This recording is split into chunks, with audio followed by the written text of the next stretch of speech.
नमस्कार प्रिय श्रोतागण।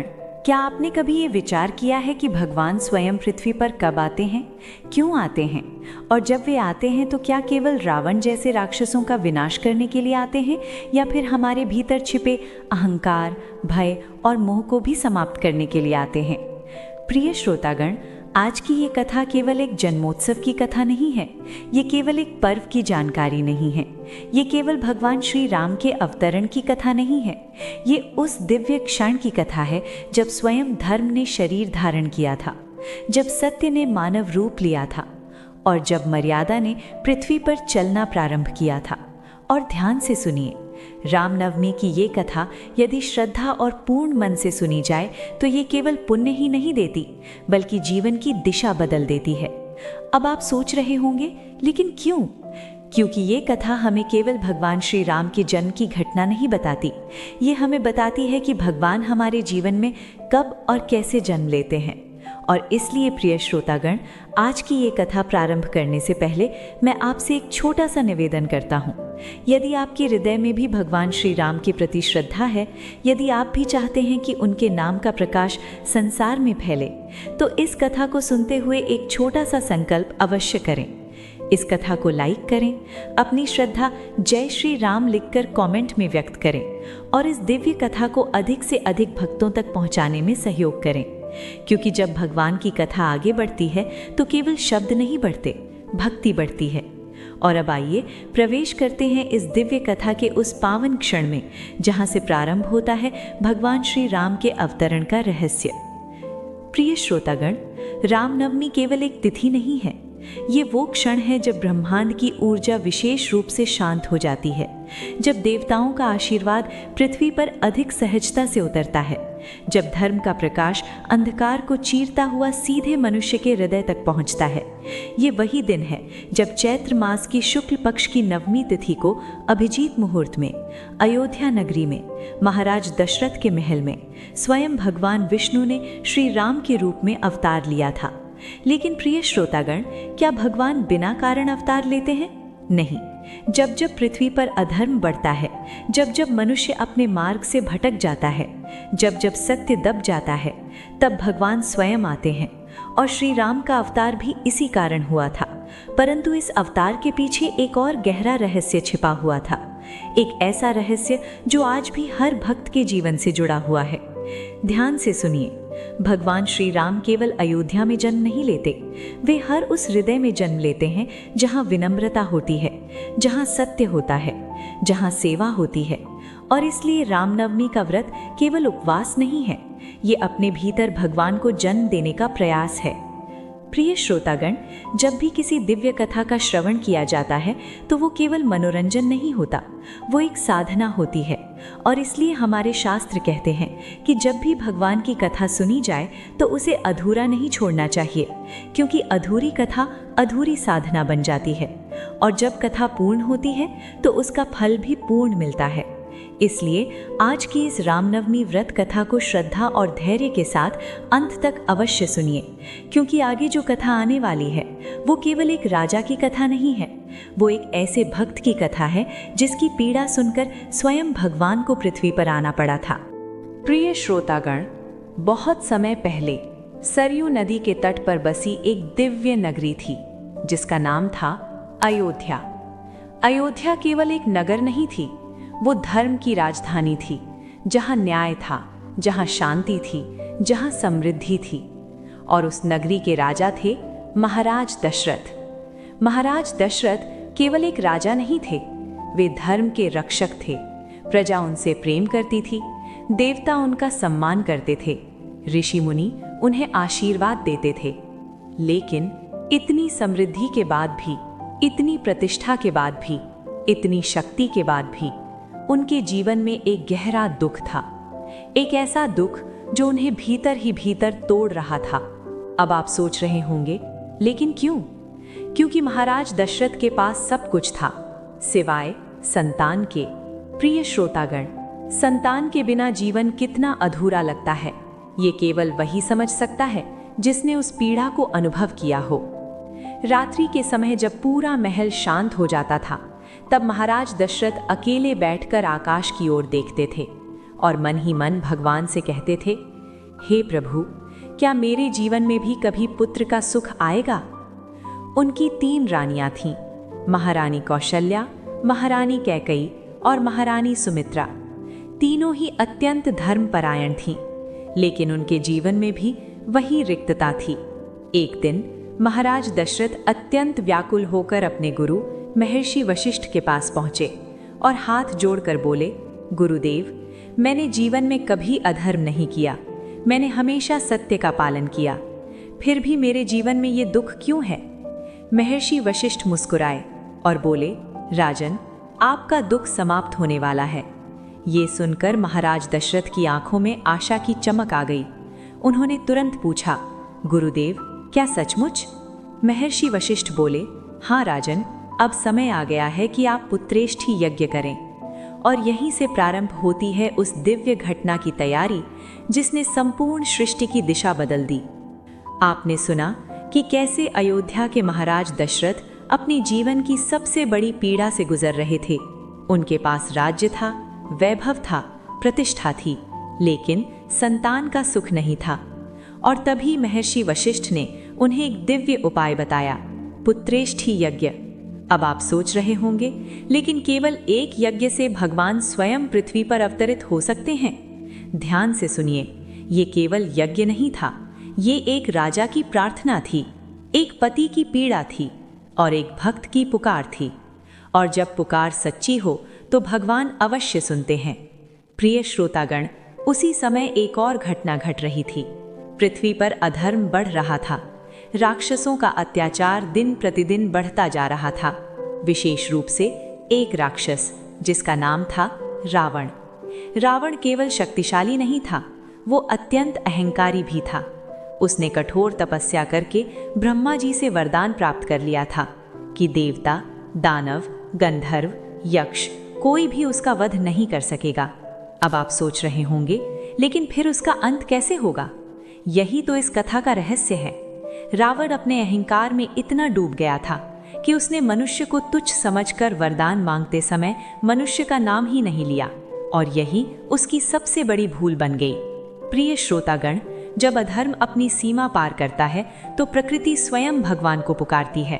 पृथ्वी माता भी अत्याचार से व्याकुल होकर गाय का रूप धारण करके देवताओं के साथ ब्रह्मा जी के पास पहुंची और करुण स्वर में बोली, हे प्रभु, अब मेरे ऊपर अत्याचार सहन नहीं हो रहा।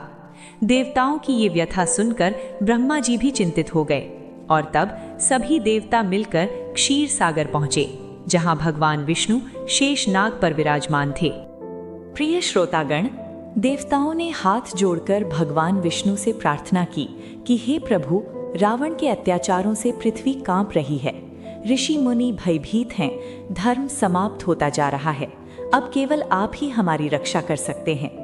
भगवान विष्णु मुस्कुराए और बोले, चिंता मत करो देवताओं, मैं शीघ्र ही पृथ्वी पर मनुष्य रूप में अवतार लूंगा और अधर्म का अंत करूंगा।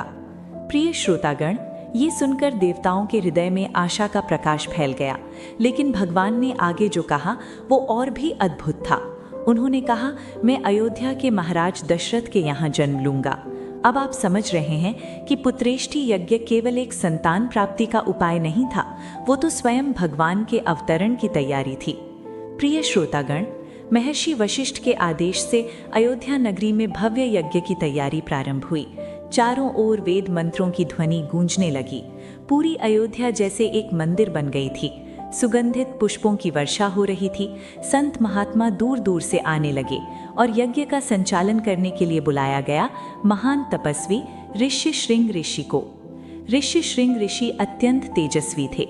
उनकी उपस्थिति मात्र से वातावरण पवित्र हो जाता था। जब उन्होंने यज्ञ प्रारंभ किया तो ऐसा प्रतीत हो रहा था मानो स्वयं देवता आकाश से उतरकर उस यज्ञ में सम्मिलित हो रहे हों। प्रिय श्रोतागण, जैसे जैसे यज्ञ आगे बढ़ रहा था वैसे वैसे अयोध्या की वायु में एक अद्भुत कंपन फैल रहा था, जैसे कोई दिव्य घटना होने वाली हो। और फिर वो क्षण आया जिसकी प्रतीक्षा केवल अयोध्या ही नहीं पूरे ब्रह्मांड को थी। यज्ञ की पूर्णाहुति के समय अचानक यज्ञ कुंड की अग्नि तेज प्रकाश से चमक उठी। अग्नि की लपटें आकाश की ओर उठने लगीं और उसी अग्नि से प्रकट हुए स्वयं अग्निदेव। उनके हाथों में एक स्वर्ण पात्र था जिसमें दिव्य खीर भरी हुई थी। अग्निदेव ने वो पात्र महाराज दशरथ को देते हुए कहा, राजन, ये देवताओं द्वारा भेजा गया दिव्य प्रसाद है। इसे अपनी रानियों को प्रदान करें, आपको अवश्य ही दिव्य पुत्रों की प्राप्ति होगी। प्रिय श्रोतागण, ये कोई साधारण खीर नहीं थी, ये स्वयं भगवान के अवतरण का माध्यम थी। ये प्रसाद नहीं था, ये भविष्य का इतिहास था। महाराज दशरथ ने अत्यंत श्रद्धा से उस दिव्य पात्र को ग्रहण किया और सबसे पहले वो खीर महारानी कौशल्या को दी, फिर महारानी कैकेयी को और अंत में महारानी सुमित्रा को। लेकिन ध्यान से सुनिए, यहाँ भी एक गहरा रहस्य छिपा हुआ था। जब महारानी सुमित्रा ने वो खीर ग्रहण की तो अचानक एक अद्भुत घटना हुई। उनके मन में प्रेरणा हुई और उन्होंने 2 बार उस खीर का सेवन किया। प्रिय श्रोतागण, यही कारण है कि आगे चलकर उनके यहाँ 2 पुत्रों का जन्म हुआ, लक्ष्मण और शत्रुघ्न। और महारानी कौशल्या के यहाँ जन्म लिया स्वयं भगवान श्री राम ने, तथा महारानी कैकेयी के यहाँ जन्म लिया भरत जी ने। अब कथा प्रवेश करती है उस क्षण में जिसकी प्रतीक्षा केवल अयोध्या ही नहीं बल्कि समस्त सृष्टि कर रही थी। ध्यान से सुनिए, क्योंकि अब आने वाला है वो पवित्र क्षण जब स्वयं धर्म ने मानव रूप धारण किया। प्रिय श्रोतागण, जैसे जैसे समय बीत रहा था वैसे वैसे अयोध्या नगरी का वातावरण बदलने लगा था। आकाश असामान्य रूप से शांत रहने लगा। सरयू नदी का जल पहले से अधिक निर्मल दिखाई देने लगा। वायु में एक अद्भुत सुगंध फैलने लगी। ऋषि मुनियों को ध्यान में दिव्य संकेत मिलने लगे। देवताओं के मुख पर प्रसन्नता झलकने लगी। अब आप सोच रहे होंगे, लेकिन क्यों? क्योंकि जब भगवान पृथ्वी पर अवतरित होते हैं तो प्रकृति पहले ही उनके आगमन की तैयारी करने लगती है। और ऐसा ही कुछ अयोध्या में भी हो रहा था। नगर के पशु पक्षी असामान्य रूप से शांत हो गए थे। पेड़ पौधे जैसे झूम झूम कर स्वागत कर रहे थे और लोगों के हृदय में बिना कारण ही आनंद भरने लगा था। ये सब संकेत दे रहे थे कि कोई महान घटना घटने वाली है। प्रिय श्रोतागण, और फिर आया वो पावन दिन, चैत्र मास की शुक्ल पक्ष की नवमी तिथि। दिन का मध्य समय, अभिजीत मुहूर्त, चारों दिशाएं शांत, आकाश निर्मल। और उसी समय अयोध्या के राजमहल में महारानी कौशल्या के कक्ष से एक दिव्य प्रकाश प्रकट हुआ। प्रिय श्रोतागण, वो कोई साधारण प्रकाश नहीं था, वो स्वयं भगवान के अवतरण का संकेत था। जैसे ही वो प्रकाश प्रकट हुआ, देवताओं ने आकाश से पुष्प वर्षा प्रारंभ कर दी। गंधर्व गीत गाने लगी, अप्सराएं नृत्य करने लगी, ऋषि मुनि ध्यान में उस दिव्य क्षण का अनुभव करने लगे। और उसी क्षण महारानी कौशल्या ने जन्म दिया भगवान श्री राम को। लेकिन ध्यान से सुनिए, भगवान श्री राम ने जन्म लेते ही साधारण बालक का रूप नहीं धारण किया था। प्रथम क्षण में उन्होंने 4 भुजाओं वाला दिव्य रूप धारण किया। उनके हाथों में शंख, चक्र, गदा और पद्म थे। उनके शरीर से दिव्य प्रकाश निकल रहा था। महारानी कौशल्या ये देखकर विस्मित रह गईं। उनकी आंखों से आनंद के आंसू बहने लगे। प्रिय श्रोतागण, माता कौशल्या ने हाथ जोड़कर भगवान से कहा, हे प्रभु, क्या आप वास्तव में वही परमात्मा हैं जिनकी मैं वर्षों से आराधना कर रही थी? भगवान श्री राम मुस्कुराए और मधुर स्वर में बोले, माता, मैं वही हूँ। आपकी भक्ति और तपस्या से प्रसन्न होकर ही मैंने आपके यहाँ जन्म लिया है। लेकिन इसके बाद भगवान ने जो कहा वो अत्यंत महत्वपूर्ण था। उन्होंने कहा, माता, अब मैं अपना ये दिव्य रूप त्याग कर साधारण बालक का रूप धारण करूंगा, क्योंकि मेरा ये अवतार मानवों के बीच मानव बनकर रहने के लिए है। ये कहकर भगवान श्री राम ने साधारण बालक का रूप धारण कर लिया। प्रिय श्रोतागण, यही तो भगवान श्री राम के अवतार की विशेषता है। उन्होंने केवल राक्षसों का वध करने के लिए जन्म नहीं लिया था, उन्होंने ये दिखाने के लिए जन्म लिया था कि मनुष्य भी मर्यादा में रहकर भगवान जैसा जीवन जी सकता है। प्रिय श्रोतागण, भगवान श्री राम के जन्म के बाद अयोध्या नगरी में आनंद की लहर दौड़ गई। लेकिन उसी दिन महारानी कैकेयी के यहाँ जन्म हुआ भरत जी का, और महारानी सुमित्रा के यहाँ जन्म हुआ लक्ष्मण जी और शत्रुघ्न जी का। चारों भाइयों का जन्म केवल एक परिवार की खुशी नहीं था, ये पूरे संसार के लिए आशा का संदेश था। अब आप सोच रहे होंगे, क्या चारों भाइयों का जन्म केवल संयोग था? नहीं प्रिय श्रोतागण, ये भी भगवान की एक दिव्य योजना थी।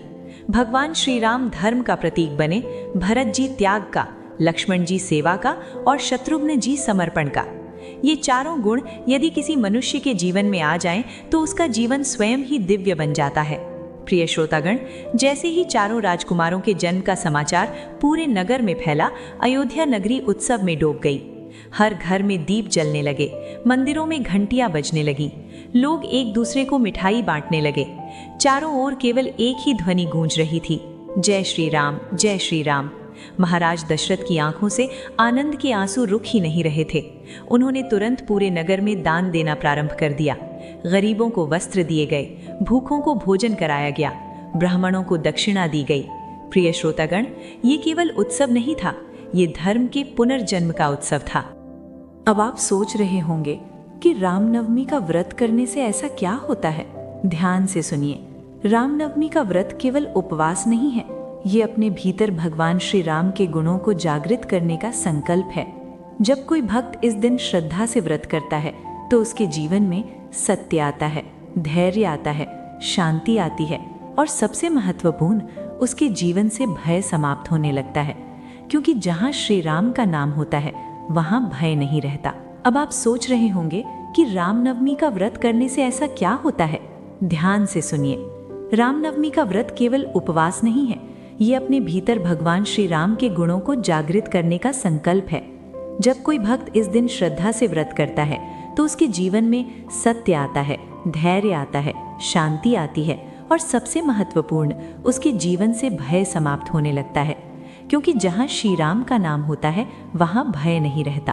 प्रिय श्रोतागण, लेकिन भगवान श्री राम का जन्म केवल एक उत्सव नहीं था, वो एक दिव्य योजना का प्रारंभ था। एक ऐसी योजना जिसके अंत में अधर्म का विनाश होना था और धर्म की स्थापना होनी थी।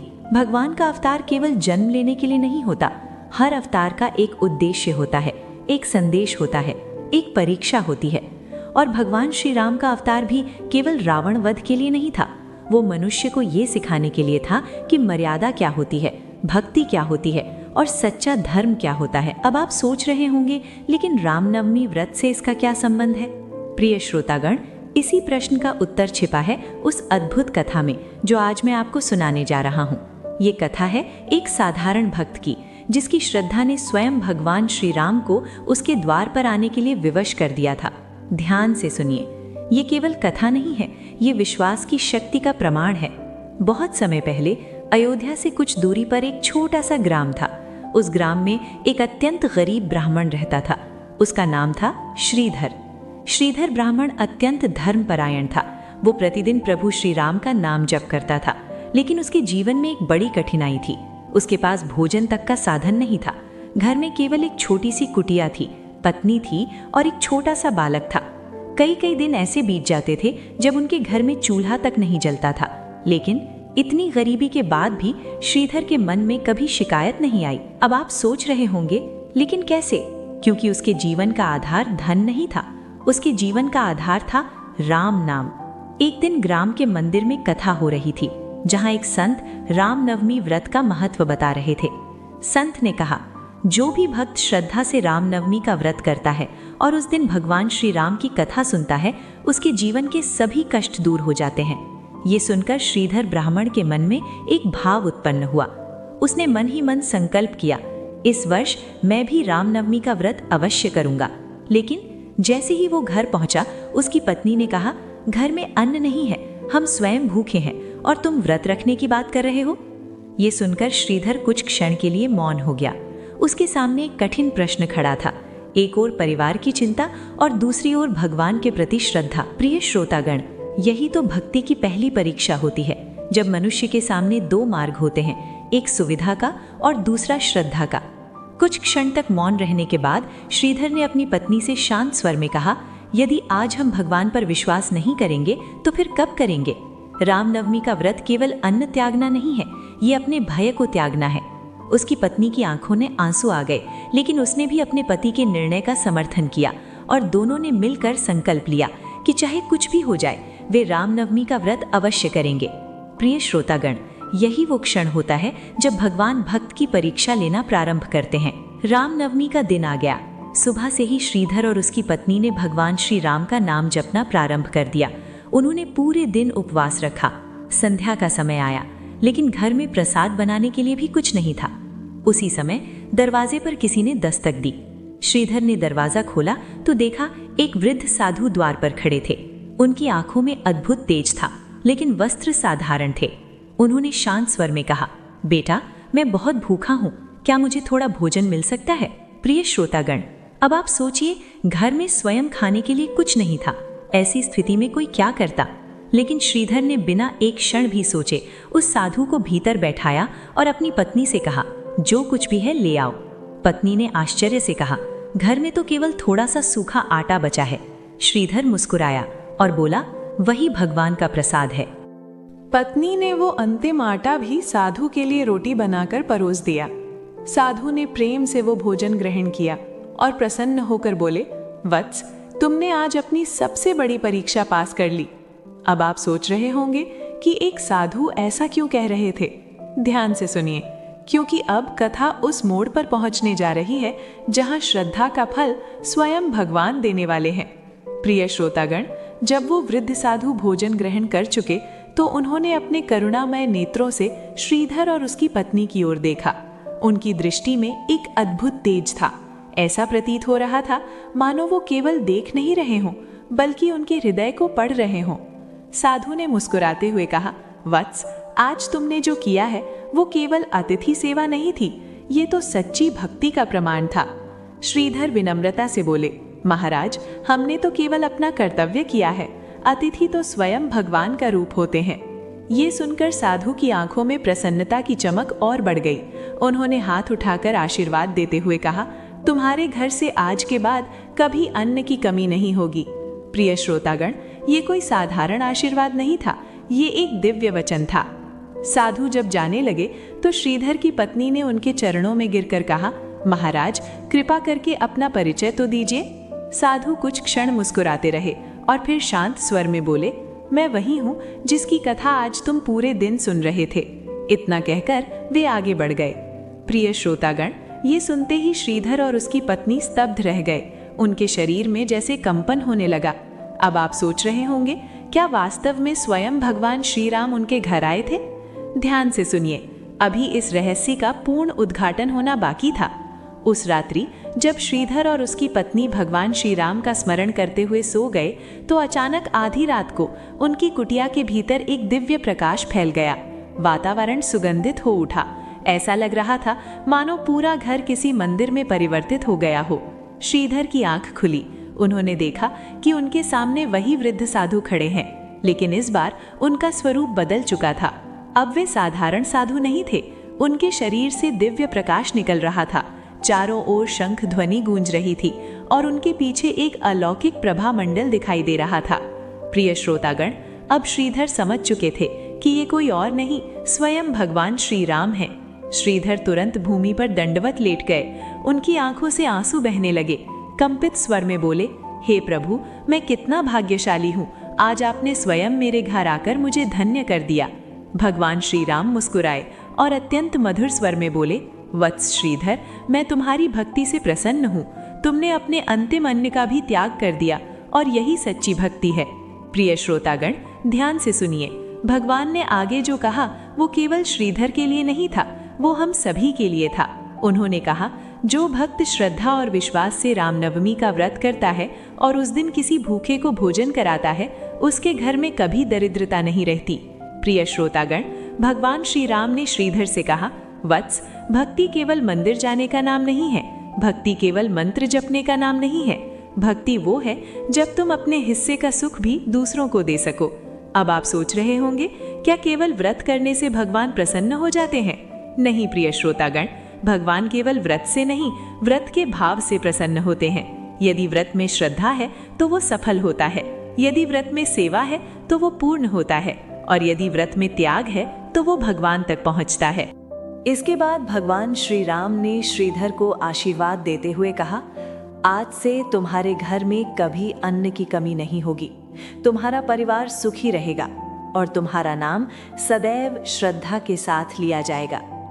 इतना कहकर भगवान श्री राम का दिव्य स्वरूप धीरे धीरे अदृश्य होने लगा।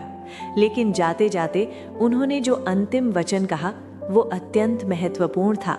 उन्होंने कहा, जो भी भक्त श्रद्धा से रामनवमी का व्रत करेगा और मेरी कथा सुनेगा, उसके जीवन में मैं स्वयं उपस्थित रहूंगा। प्रिय श्रोतागण, जैसे ही भगवान अदृश्य हुए, श्रीधर की आंखों से अश्रुधारा बहने लगी। उसका हृदय भक्ति से भर गया और उसी क्षण से उसके जीवन की दिशा बदल गई। अगली सुबह जब श्रीधर की पत्नी ने रसोई में प्रवेश किया तो वो आश्चर्य से चौंक उठी। जहां कल तक कुछ भी नहीं था, वहां आज अन्न से भरे पात्र रखे हुए थे। पूरा घर समृद्धि से भर गया था। प्रिय श्रोतागण, ये केवल चमत्कार नहीं था, ये भगवान के वचन की सत्यता थी। प्रिय श्रोतागण, अब तक आपने इस पावन रामनवमी व्रत कथा में भगवान श्री राम के दिव्य अवतरण का रहस्य सुना, महाराज दशरथ की पीड़ा सुनी, देवताओं की प्रार्थना सुनी और उस निर्धन ब्राह्मण श्रीधर की अद्भुत भक्ति भी सुनी, जिसकी श्रद्धा से प्रसन्न होकर स्वयं भगवान श्री राम उसके द्वार पर आए। लेकिन ध्यान से सुनिए, ये कथा केवल अतीत की घटना नहीं है, ये आज भी घट सकती है। अब आप सोच रहे होंगे, लेकिन कैसे? यही इस कथा का सबसे बड़ा रहस्य है। प्रिय श्रोतागण, रामनवमी का व्रत केवल अन्न का त्याग नहीं है, ये अपने भीतर छिपे अहंकार का त्याग है। ये केवल उपवास नहीं है, ये अपने विचारों को पवित्र बनाने का प्रयास है। जब कोई भक्त रामनवमी के दिन सच्चे मन से व्रत करता है तो उसके भीतर 3 परिवर्तन अवश्य होते हैं। पहला परिवर्तन, उसके विचार शांत होने लगते हैं। दूसरा परिवर्तन, उसके जीवन से भय कम होने लगता है। और तीसरा परिवर्तन, उसके भीतर सेवा का भाव जागने लगता है। प्रिय श्रोतागण, यही वो क्षण होता है जब भगवान श्री राम हमारे भीतर जन्म लेते हैं। अब आप सोच रहे होंगे, क्या कलयुग में भी रामनवमी व्रत उतना ही प्रभावशाली है? ध्यान से सुनिए, कलयुग में तो रामनवमी व्रत का महत्व और भी अधिक बढ़ जाता है, क्योंकि इस युग में मनुष्य के पास समय कम है, धैर्य कम है और मन की शांति भी कम है। ऐसे समय में यदि कोई भक्त केवल एक दिन भी सच्चे मन से भगवान श्री राम का स्मरण कर ले तो उसके जीवन की दिशा बदल सकती है। क्योंकि भगवान श्री राम केवल एक राजा नहीं है, वे मर्यादा है, वे करुणा है, वे सत्य है, वे धैर्य है। और जहाँ ये गुण आते हैं वहाँ जीवन स्वतः ही सफल हो जाता है। प्रिय श्रोतागण, अब मैं आपसे एक प्रश्न पूछता हूँ, क्या भगवान श्री राम केवल अयोध्या में ही जन्म लेते हैं? नहीं, भगवान श्री राम हर उस हृदय में जन्म लेते हैं जहाँ माता कौशल्या जैसी श्रद्धा होती है, जहाँ महाराज दशरथ जैसा विश्वास होता है, जहाँ लक्ष्मण जैसा समर्पण होता है और जहाँ भरत जैसा त्याग होता है। यदि ये 4 गुण हमारे जीवन में आ जाएं, तो समझ लीजिए हमारे भीतर भी रामनवमी हो चुकी है। प्रिय श्रोतागण, अब आप सोच रहे होंगे, रामनवमी व्रत कैसे किया जाए? ध्यान से सुनिए। रामनवमी के दिन प्रातःकाल स्नान करके भगवान श्री राम का स्मरण करें। घर के मंदिर में दीपक जलाएं, फूल अर्पित करें, राम नाम का जप करें, श्री राम जय जय राम। यदि संभव हो तो उस दिन उपवास रखें और सायंकाल भगवान श्री राम की कथा अवश्य सुने। किसी भूखे को भोजन कराएं और मन ही मन ये प्रार्थना करें, हे प्रभु, मेरे जीवन में भी मर्यादा स्थापित कर दीजिए। प्रिय श्रोतागण, इतना करने से ही रामनवमी व्रत पूर्ण हो जाता है। अब एक बार फिर उस निर्धन ब्राह्मण श्रीधर की कथा को याद कीजिए। उसके पास धन नहीं था, भोजन नहीं था, साधन नहीं थे, लेकिन उसके पास विश्वास था और उसी विश्वास ने भगवान को उसके द्वार तक पहुंचा दिया। प्रिय श्रोतागण, यही इस कथा का सबसे बड़ा संदेश है। भगवान को पाने के लिए धन नहीं चाहिए, विद्या नहीं चाहिए, बल नहीं चाहिए, केवल श्रद्धा चाहिए। कथा के अंत में ऐसा कहा जाता है कि भगवान श्री राम ने अपने भक्तों के लिए एक संदेश दिया था, जो भी भक्त रामनवमी के दिन मेरा स्मरण करेगा और श्रद्धा से मेरा नाम लेगा, मैं उसके जीवन से भय दूर कर दूंगा और उसके घर में सुख और शांति स्थापित करूंगा। प्रिय श्रोतागण, ये कोई कथा का वचन नहीं है, ये स्वयं भगवान का आशीर्वाद है। अब जब आपने ये संपूर्ण रामनवमी व्रत कथा श्रद्धा से सुनी है, तो आइए हम सब मिलकर एक छोटा सा संकल्प करें। अपने हृदय में भगवान श्री राम का नाम लें और एक बार प्रेम से बोलें, जय श्री राम। यदि आपके हृदय में ये कथा सुनकर शांति का अनुभव हुआ है, यदि आपके भीतर भक्ति का दीप जला है, तो ये कथा केवल आपके लिए नहीं है, इसे अन्य भक्तों तक पहुंचाना भी आपका धर्म है। क्योंकि जब राम कथा फैलती है तो संसार में शांति फैलती है। प्रिय श्रोतागण, रामनवमी केवल एक पर्व नहीं है, ये एक अवसर है अपने भीतर भगवान श्री राम को जन्म देने का, अपने जीवन में मर्यादा स्थापित करने का और अपने हृदय को भक्ति से भर देने का। मेरी प्रभु श्री राम से यही प्रार्थना है कि वे आपके जीवन में सुख दें, शांति दें, संतोष दें और आपके घर परिवार को सदैव सुरक्षित रखें। आपके जीवन में कभी भी श्रद्धा का दीपक बुझने न दें। इसी मंगल कामना के साथ एक बार प्रेम से बोलिए, जय श्री राम, जय श्री राम, जय श्री राम।